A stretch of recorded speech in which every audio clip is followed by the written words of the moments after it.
There are new developments this morning in the case of George Smith, a Connecticut newlywed who disappeared in 2005. Until now, it appeared he fell off a cruise ship by accident. But as 48 Hours correspondent Susan Spencer reports, the FBI has evidence now raising the possibility of foul play. Nearly 7 years after George Smith vanished from his honeymoon cruise in the Aegean Sea, authorities finally may be close to solving the mystery of his disappearance. This might be the piece of the puzzle that everyone's been missing. The FBI is in possession of a video made by the 3 men who were with Smith the night he disappeared. Video that is said to show them mocking him and making incriminating statements. To me, it was amazing that people would actually film themselves in talking about somebody's death in such a fashion.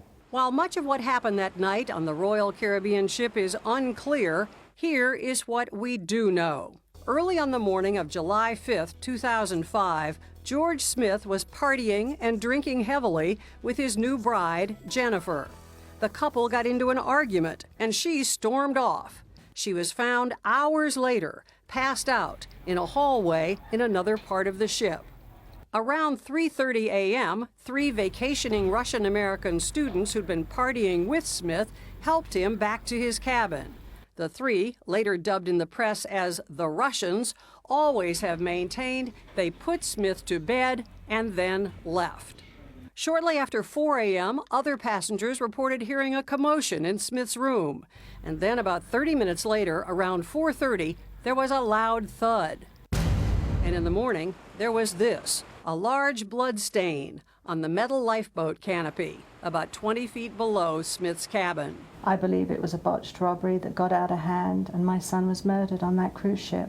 In a videotape earlier obtained by CBS News, the Russians insisted to Turkish police that Smith was still alive when they left his room. I closed the door, we never saw him. Never saw him again. He said end of story. That was it. But the new developments cast doubt on their story. And Smith's family is hoping finally justice may be served.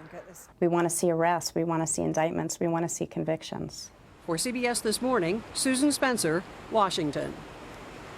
With us now, senior correspondent John Miller, former FBI assistant director. John, good morning. Good morning, Charlie. So what do you make of this case now with the new evidence? Well, it's not new evidence. This tape has been in the FBI's possession since fairly early on in the case. I think what we're seeing here, though, is a family that has hired a lawyer that is pushing this story forward to keep the pressure on, the prosecutor, and to keep the pressure on the investigators to do something. So you have this front page magazine article where the lawyer is discussing this new tape. So what's on the tape that's incriminating?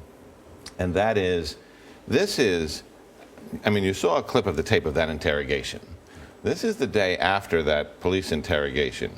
And by the way, I mean, this is out of the manual of how not to conduct a murder investigation. You don't gather all the suspects together with their parents and then go around and you separate everybody and get their stories. But on that tape, the next day, they're sitting around a round table like this one at breakfast in the dining room, and they're kind of passing the camera around. And, you know, they're laughing about the case, they're mocking the victim, George. And they get to one individual, one of the Russians, who says, "We gave that guy a paragliding lesson without a parachute." And they all laugh, and it keeps on going.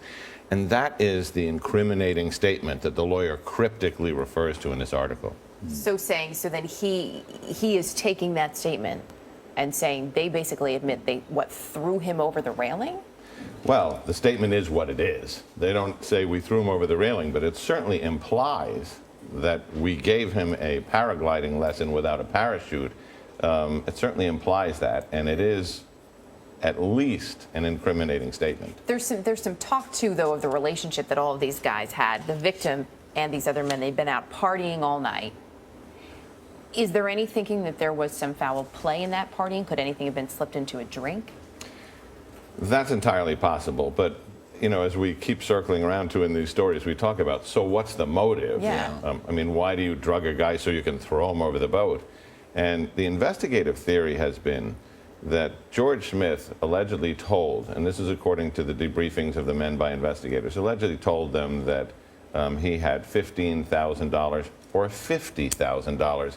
It was hard to tell because everybody was intoxicated and And even the person in his debriefing who admitted this said that they believe there was a large amount of money in the room. So the investigative theory would be that they took him back to the room, put him to bed, and then all of what the witnesses said about moving furniture around, this was them tossing the room looking for money. But nobody's ever admitted to that, and there's no camera in that room to make that happen. So you have the statement of one person who says, we understood there was money in the room, but I wasn't in there at that point. Can I ask you yes or no? Do we know if there was actually money in the room based on what the wife had to say? I don't know. Okay. John Miller, thank you.